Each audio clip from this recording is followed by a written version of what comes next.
Sujitha TV Telugu channel కి స్వాగతం.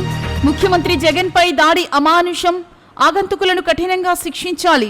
ఇటువంటి దుర్మార్గపు చర్యలను తీవ్రంగా ఖండిస్తున్నాం. బాధ్యులను త్వరితగతిన గుర్తించి కఠినంగా శిక్షించాలని వ్యాఖ్యానించారు రూరల్ వైసీపీ ఎమ్మెల్యే అభ్యర్థి ఆదాల ప్రభాకర్ రెడ్డి.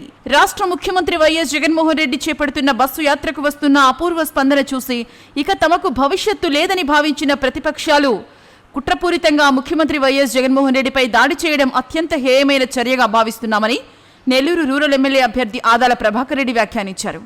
ముఖ్యమంత్రి జగన్మోహన్ రెడ్డిపై జరిగిన దాడి అమానుషమని, ఈ దాడిని తామందరం తీవ్రంగా ఖండిస్తున్నామని, ఇటువంటి దుర్మార్గపు చర్యలకు పాల్పడిన ఆగంతకులను పోలీసులు వెంటనే గుర్తించి కఠినంగా శిక్షించాలని వైసీపీ రూరల్ ఎమ్మెల్యే అభ్యర్థి ఆదాల వ్యాఖ్యానించారు.